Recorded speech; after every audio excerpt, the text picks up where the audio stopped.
अंतर्राष्ट्रीय महिला दिवस के मौके पर दिल्ली की महिलाओं के लिए खुशखबरी। सीएम रेखा गुप्ता आज महिला समृद्धि योजना का करेंगे ऐलान।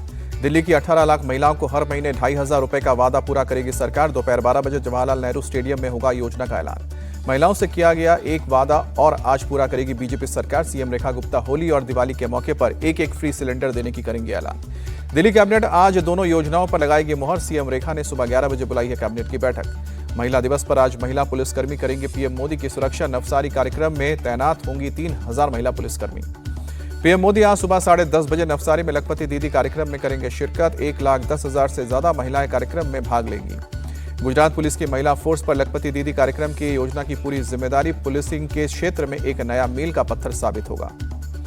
पीएम मोदी ने गुजरात दौरे के पहले दिन सिलवासा को 2,500 करोड़ की सौगात दी। सूरत में किया रोड शो। जनसभा में बोले, हम तुष्टिकरण की नहीं संतुष्टिकरण की राजनीति करते हैं। सिलवासा में पीएम ने नमो अस्पताल का उद्घाटन किया। हेल्थ टिप्स दिए, कहा कि तेल में करें कटौती, संडे को साइकिलिंग पर करें फोकस। पीएम मोदी ने कहा कि देश के विकास में मिडिल क्लास का बड़ा योगदान, इसीलिए सरकार ने दी राहत। 12 लाख तक की आय पर 0% टैक्स लगाया। सूरत में पीएम मोदी की रैली से एक इमोशनल तस्वीर भी सामने आई। मोदी को देखते ही युवक के आंसू छलके। लोकसभा में नेता विपक्ष राहुल गांधी के गुजरात दौरे पर आज दूसरा दिन पार्टी कार्यकर्ताओं और स्थानीय निकाय चुनाव के पूर्व उम्मीदवारों से करेंगे मुलाकात। राहुल गांधी ने दौरे के पहले दिन अहमदाबाद में पूर्व प्रदेश अध्यक्ष, सीनियर नेताओं और ब्लॉक प्रमुखों के साथ बैठक की। संगठन को मजबूत करने के उपायों सहित कई मुद्दों पर चर्चा हुई। बिहार चुनाव को लेकर एक्शन मोड में राहुल गांधी। 12 मार्च को बिहार कांग्रेस के नेताओं के साथ बैठक। सभी विधायकों को दिल्ली तलब किया। यूपी के सीएम योगी आदित्यनाथ आज नोएडा का करेंगे दौरा। सॉफ्टवेयर कंपनी और डेटा सेंटर का लोकार्पण और माइक्रोसॉफ्ट के नए भवन का उद्घाटन करेंगे।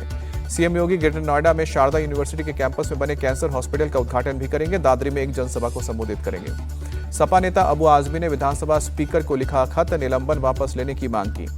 अनिल परब के बयान पर शिवसेना यूपीटी ने जताया खेद। नेता विपक्ष अंबादास दानवे बोले, हम सभी संभाजी महाराज का सम्मान करते हैं। बीजेपी नेता सुधीर मुनगंटीवार बोले, अभिव्यक्ति की आजादी का मतलब ये नहीं है कि आप किसी की भावनाओं को आहत करें। बजट की तैयारियों में जुटी दिल्ली सरकार। सीएम रेखा गुप्ता ने अधिकारियों के साथ की उच्च स्तरीय बैठक। पर्यावरण और उद्योग मंत्री मनजिंदर सिंह सिरसा भी मौजूद रहे। उपराज्यपाल से मुलाकात के बाद बोले दिल्ली के मंत्री मनजिंदर सिंह सिरसा, कहा कि प्रदूषण, कूड़ा और यमुना सफाई पर हुई चर्चा। कूड़े के पहाड़ को पार्कों में बदलेंगे। दिल्ली भाजपा अध्यक्ष वीरेंद्र सचदेवा का बयान, बोले कि अरविंद केजरीवाल के लगाए गए आरोप बेबुनियाद है। मोहल्ला क्लिनिक बंद होने नहीं जा रहे हैं। वीरेंद्र सचदेवा ने निशाना साधते हुए कहा कि मोहल्ला क्लिनिक नहीं बल्कि अरविंद केजरीवाल और सत्येंद्र जैन की भ्रष्टाचार की दुकानें बंद हो रही हैं। मुस्लिम पर्सनल लॉ बोर्ड ने वक्फ संशोधन बिल के खिलाफ प्रोटेस्ट का किया ऐलान। 13 मार्च को दिल्ली के जंतर मंतर पर जमा होने की अपील। मौलाना अरशद मदनी ने भी वीडियो जारी करके लोगों से प्रोटेस्ट में शामिल होने की अपील की। कहा कि अगर वक्फ कानून में संशोधन हो गया तो वक्फ की जमीन के लिए परेशानी पैदा हो जाएगी। लखनऊ के आसिफी मस्जिद में वक्फ बिल के खिलाफ प्रदर्शनकारियों ने विधेयक को तबाही का बिल बताया। सरकार से बिल वापस लेने की मांग की। अलीगढ़ यूनिवर्सिटी में होली विवाद जारी। बीजेपी सांसद सतीश गौतम बोले, कोई होली खेलने से रोकेगा या मारपीट करेगा तो उसे ऊपर पहुंचा दिया जाएगा। बाबा बागेश्वर के बिहार दौरे पर राजनीति गरमाई। आरजेडी विधायक मुकेश रोशन बोले, चुनाव से पहले बीजेपी ने जातीय और धार्मिक उन्माद फैलाने के लिए बुलाया है। ऐसे लोगों को तुरंत गिरफ्तार किया जाए। आरजेडी विधायक और पूर्व मंत्री चंद्रशेखर बोले, भगवान पाखंडियों के पक्ष में नहीं है। लोकसभा चुनाव में ये बात साबित हो चुकी है। अयोध्या में श्री राम ने बीजेपी को हराकर सजा दी।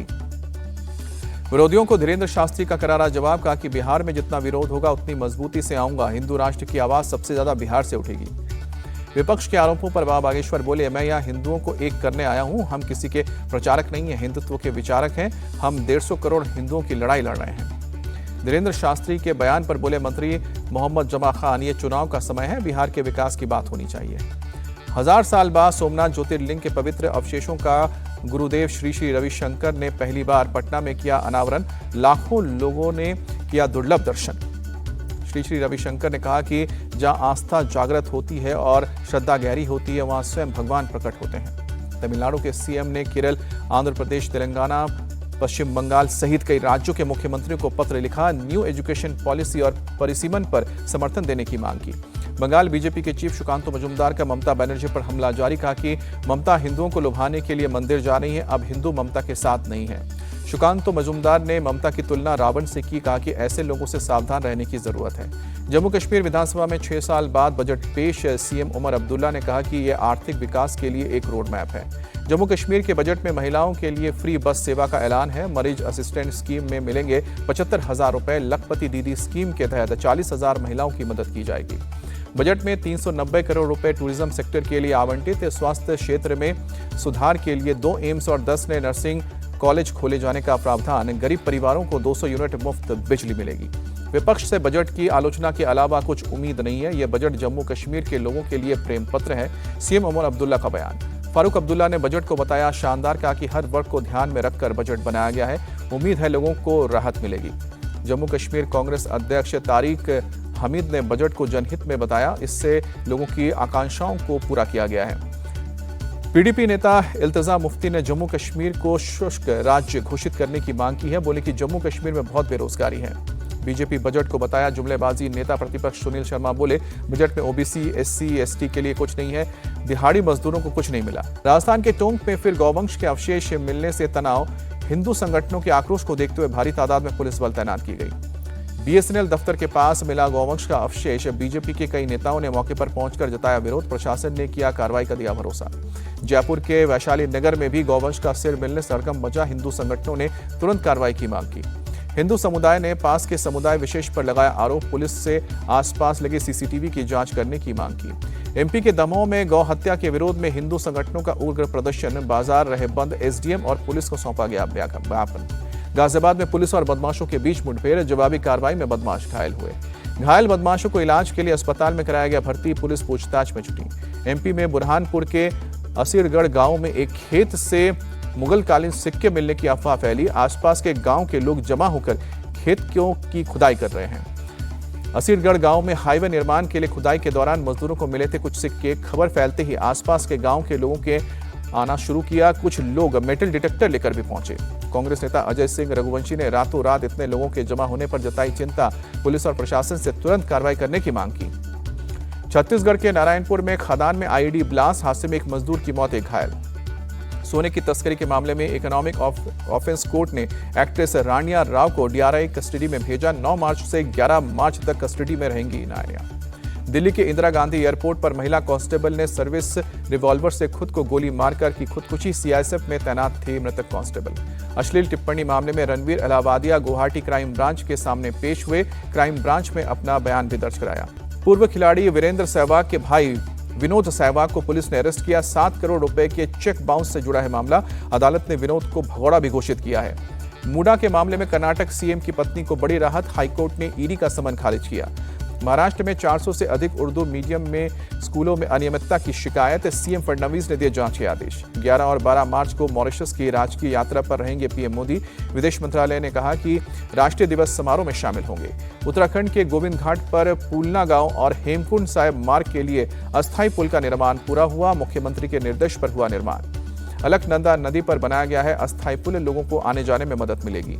बरसाना में बिखरे होली के रंग। श्री लालजी महाराज मंदिर में लड्डू मार होली का आयोजन हुआ। लड्डू मार होली के दौरान झूमते गाते दिखे लोग। देश के अलग अलग हिस्सों से पहुंचे हैं भक्त। यूपी के बरसाना में सीएम योगी ने खेली फूलों की होली। राधा रानी मंदिर में पूजा अर्चना की। कहा कि इंतजार करिए, अयोध्या काशी के बाद अब मथुरा की बारी है। दिल्ली के सीएम रेखा गुप्ता ने पीतमपुरा में समर्थकों के साथ खेली फूलों की होली। बीजेपी के कई नेता शामिल हुए। यूपी के हरदोई में दंगा नियंत्रण और बलवा ड्रिल की रिहर्सल हुई। आगामी त्योहारों को देखते हुए अभ्यास हुआ। होली पर घर जाने वालों के लिए खुशखबरी। 900 स्पेशल ट्रेनें चलाएगा इंडियन रेलवे। भारतीय विदेशी मुद्रा भंडार में 1 अरब 78 करोड़ डॉलर की गिरावट दर्ज। 638 अरब 69 करोड़ डॉलर पर पहुंचा विदेशी मुद्रा भंडार। अमेरिकी राष्ट्रपति डोनाल्ड ट्रंप का टैरिफ पर बड़ा दावा। भारत ने अमेरिकी उत्पाद पर टैरिफ कम करने पर जताई सहमति। डोनाल्ड ट्रंप के दावे की सरकार की तरफ से अभी तक कोई पुष्टि नहीं की गई है। ट्रंप ने भारत पर बहुत ज्यादा टैरिफ वसूलने का भी आरोप लगाया था।